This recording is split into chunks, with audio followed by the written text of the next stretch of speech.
How are my levels? Sweet. Welcome to Love Uninterrupted. I am Love. If you are new here, welcome in. Happy that you are here. And if you are returning, welcome back. It's good to talk to you again, as always. And as usual, we're going to get right into this. So, co-create. It's the first message that we have here. Co-create. And what I'm getting from this co-creation message is that you are pulling in from a number of sources. Is that how I want to say that? Yeah. You're pulling in from a number of sources. One of the sources is certainly you are drawing from or you are receiving guidance through animals. So an owl may be significant to you. A cheetah may be significant for you as well.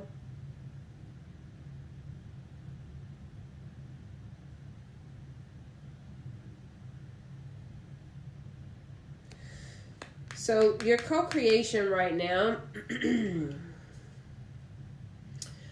actually what I'm getting from this is your co-creation is incorporating animals. So you may be spirit animals, animal totems. There may be animals that are appearing in your dreams. Now I refer to the two that I'm seeing here, but it could be any animal that's showing up in your dreams. There's a bear that just popped up into my mind, a brown bear.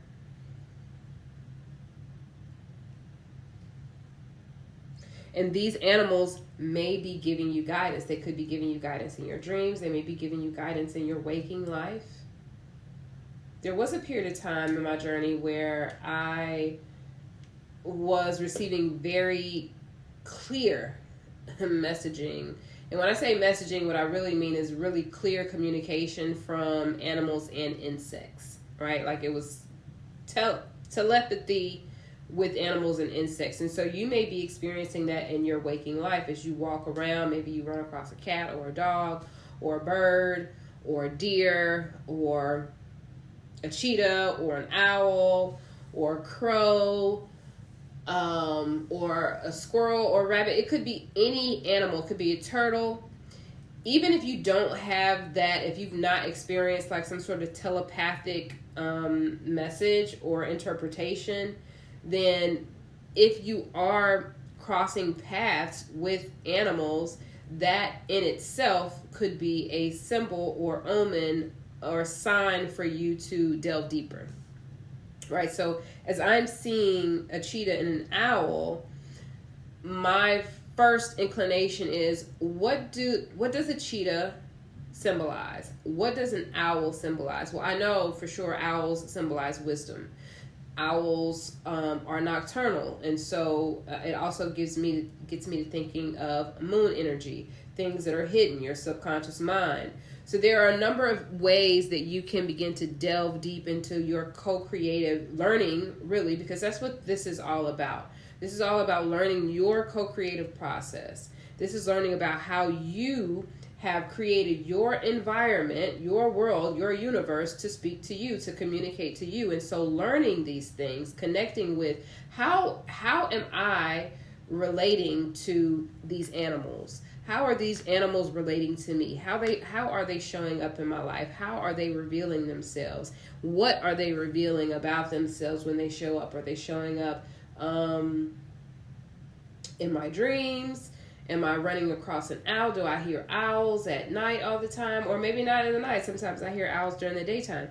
So, this is about what I'm getting as I'm continuing to channel this is about really discovering your co-creative process. All of these aspects, all of these what Abraham Hicks calls as all of these co-creative cooperating components. That's what she calls them.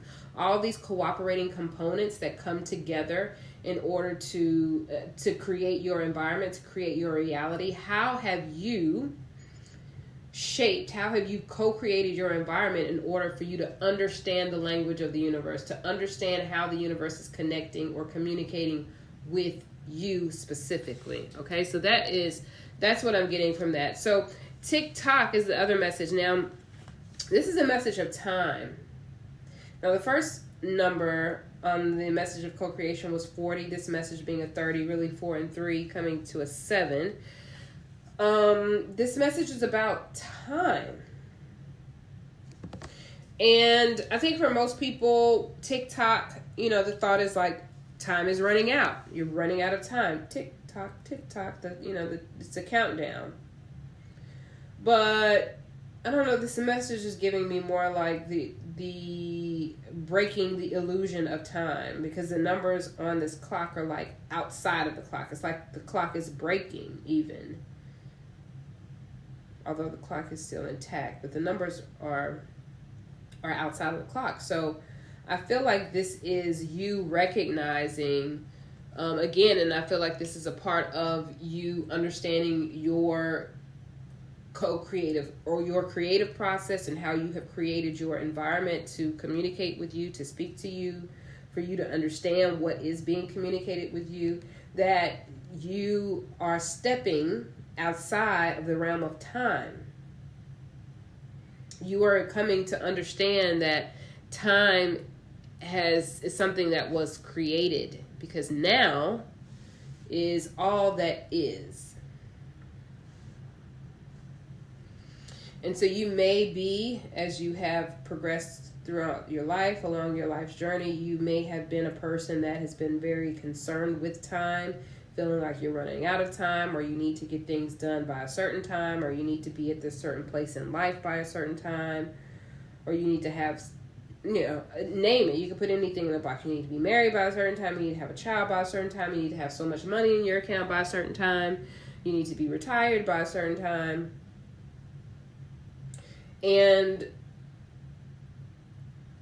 this message is, for me, what I'm reading is that it's confirming or revealing that time is an aspect that has been created. It is not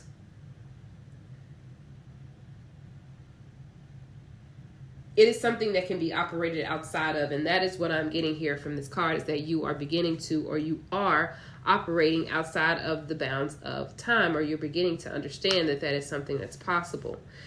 And you're not doing things by the book. Now, this is funny as this message comes out, because the first thing I was going to say is you're doing things by the book. But then what came out is you're not doing things by the book, but the thought that is behind that is you've created your own book. Number 11 on this card. Right? So you're doing things by your book. Well, you're the only one that knows that book. No one else knows it. So everyone who's looking at you from the outside in thinks that you are unconventional, that you are not doing things the way that society would say that they should be done. You're doing things on your own terms. You're doing things by your book. You are following your own path. You are creating a legacy that others will be able to walk the path behind you. They will see what you have, the trail that you have blazed, the trail that you have created, the trail that you have left. And that trail, I'm saying trail as though, you will no longer be here, but there are people who are already following behind you. There are people who are already believing in your guidance. There are people who are already following your book. I don't know why the book of Eli just popped into my brain, but it did. I guess on some level, I'm sort of seeing this by the book is you are creating your own book. A book that people will be able to read and follow. Now, this could be a physical book that you create, or it could simply be your life, how you have lived your life, and people being able to follow the life that you have led. People be able to follow that. I'm getting very much like Christ. Okay, Christ didn't write any books, but there's a book that we all read that is detailing his life that many of us follow, many people follow. And that is the energy that I'm getting from this message here, that you are going by your own book, a book that is made for you, that is destined for you. You're being guided in a similar way as Christ was guided.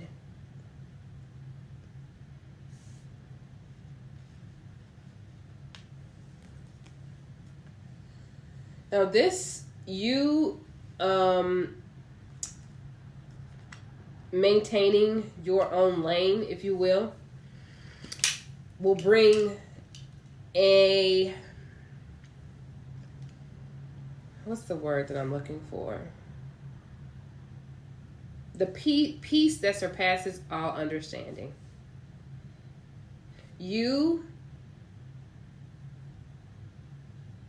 learning your own method of creation, your own process of creation, you not going by the book of other people, but following your own guidance, following the guidance of your higher power, that brings you peace that surpasses all understanding. Other people will look at you and wonder, like, they're doing, like, nothing that they're doing is conventional. They're doing, like, they're really, like, blazing their own trail. Like, they really are in their own lane. And people will look at you and wonder how you can maintain yourself, your own being, your own way of thinking, your own way of creating. They are wondering how you can stand and be who you are in the midst of an environment that is constantly showing you, teaching you, trying to get you to be something other than what you are. There's a dove here with an olive branch. Number 5 on the card. The peace that surpasses all understanding. Another person who is following their guidance, their inner guidance, the guidance of their higher self, they understand standing alone. And they recognize the peace that comes with that.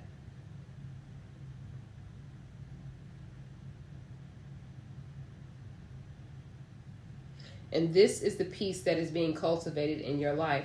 Now, you may or may not consciously be seeking peace in your life, peace in your environment, but as you continue to live your life and follow your higher guidance, then that is what you will, if you have not experienced that, that is what is on the horizon for you. That is what you are going toward. That is what you will experience.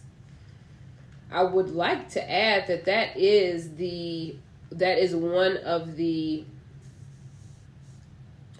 rewards of being an individual, is that you do not need to appease or agree with the masses, that you are secure within yourself, and that security, it does not waver because it is rooted in something that is real. It is rooted in something that cannot be destroyed. It's rooted in your connection to your Creator. It's rooted in that connection, the only connection that could give you peace, that could allow you to experience that peace. There is no one else on this planet, or anywhere else for that matter, that can give you that peace except your Creator. And so I'm seeing that as you continue on the journey, that connection is just going to strengthen. You are being asked or guided to do some cleaning up right now. maybe some habits. Number 3 on this card. Cleaning up your thoughts is really what I'm getting here. Another animal here in this picture is I think this is maybe it's a deer.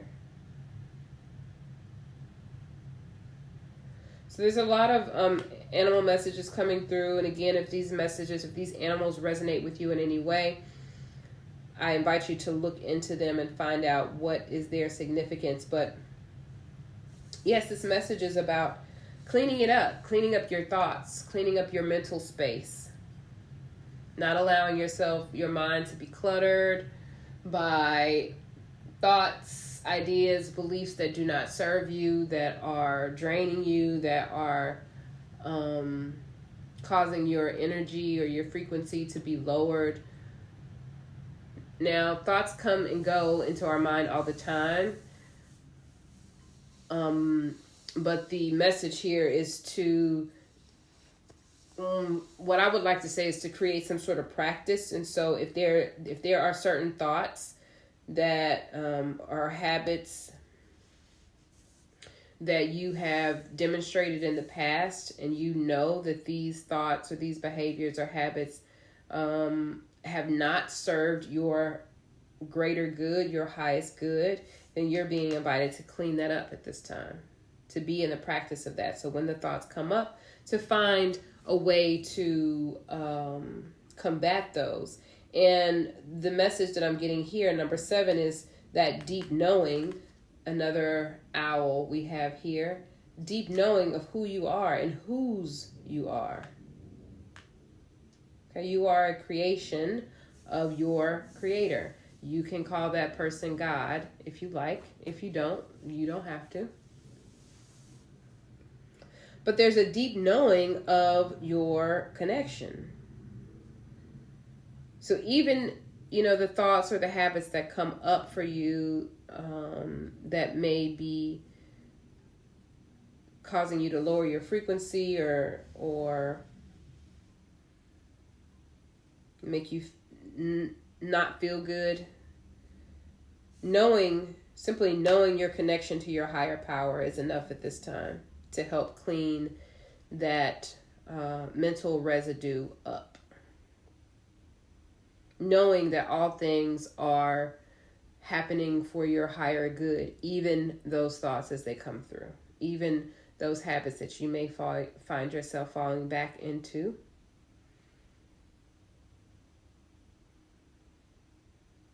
Tap into the wisdom of the owl, knowing that nothing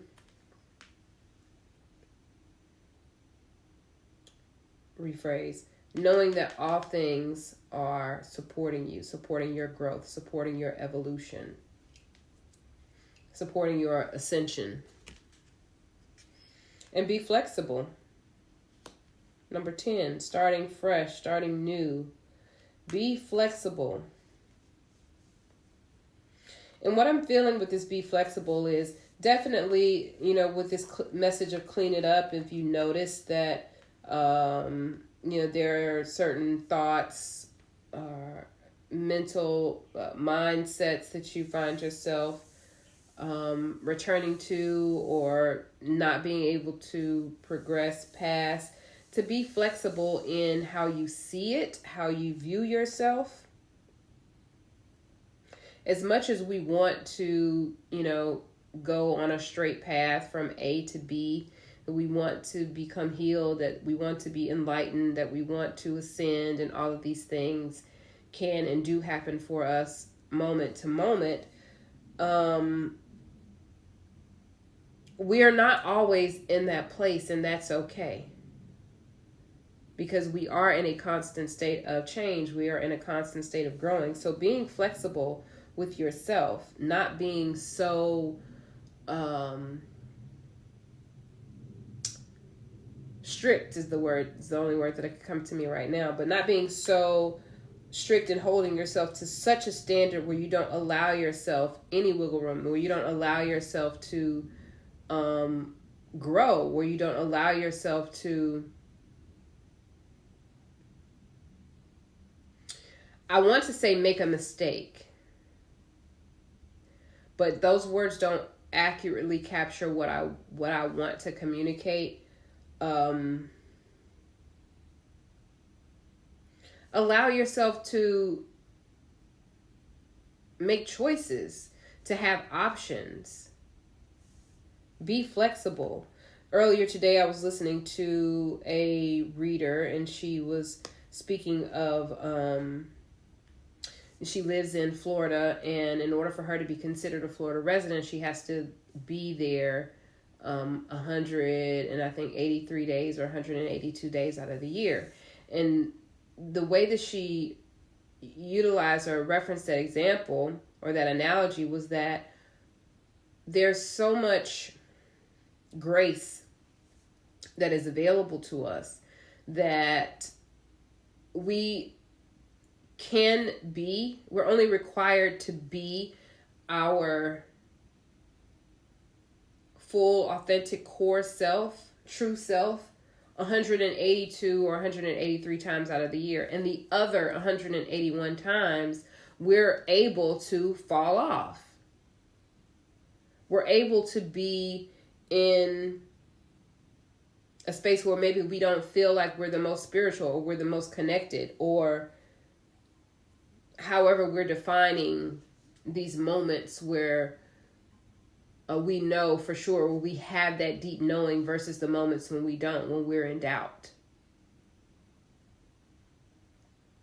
And that's what I'm getting here for this message of flexible, to allow yourself, give yourself grace, be flexible with yourself.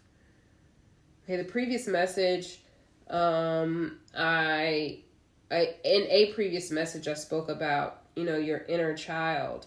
And I would say to treat yourself like you would a child. If a child is learning to walk and they fall down, you don't say, "Oh, you little dummy, you fell down." You won't discourage them from trying again. You'll say, "It's okay that you fell down. Let's try it again." You're going to encourage that kid. You're going to encourage the baby, that toddler, to walk. And so that's the flexibility that you're being called to have with yourself. You're being called to have that grace. You're being called to be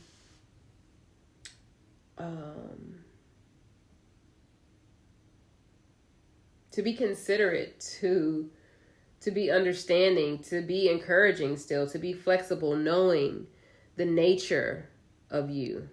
Yes, you do hold all this power. Yes, you do have the ability to co-create, and you can utilize and call in all these cooperating components, but also you are still in human form. And so allow yourself to be flexible. Allow yourself to be free. Allow yourself to be all that you are. So that is your message. I actually want to close this message out though really quick with a final message, which I haven't done in a while, but I really, really love this particular deck. And so I'm going to get back to reading these messages at the end. All right, so this is a message from The Science of Mind by Ernest Holmes. This is a message from his wisdom cards. And this message says, "The great love of the universe must be one with the great law of its own being. And we approach love through the law. This then is the teaching, love and law. As the love of God is perfect, so the law of God is perfect. We must understand both." So, if this message resonated with you, I invite you to drop a comment in the comment section. I love to hear when these messages have landed. It really helps me to know that they have reached their intended owners. So, please drop that message in the comment section. Also, subscribe to the channel if you have not. Also, share and hit that like button. If you are wanting to speak with me directly, you can select the first link in the description box. That first link will allow you to book a 30-minute one-on-one call with me. This is a free call, and on that call, we can discuss spiritual issues.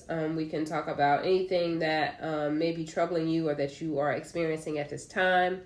I also am a preventative mental health coach. So if you are having challenges mentally with your mindset or your experience, we can talk about that as well. Again, you can just select the first link in the description box. If you are wanting to connect with me more, that first call is free. So if you're wanting to connect with me more after that, I am, opening up Sundays for Q&A sessions. What I will do is in the community section, I will allow you to drop your questions in there, and then we'll address them on Sunday at the Q&A. It will likely be Sunday afternoon. And I know of everyone, you are all at different places and different times. So I'll do a poll to see what time is voted on the most. So also, if you don't drop a comment, if you do not drop a question, you can still show up to the Q&A. And if you have a question that you want to ask on the spot, I'll be available for you to do that. That will likely be about an hour session each Sunday. If you have reached this portion of the video and you are still listening to my voice, you are extremely unique because I am a reflection of you. And so because of that, I know for sure that you are a cool ass person because you're here. You found your way and you were guided right here to my spot, and I really am truly thankful for each and every one of you. And with that said, I hope to talk to you next time.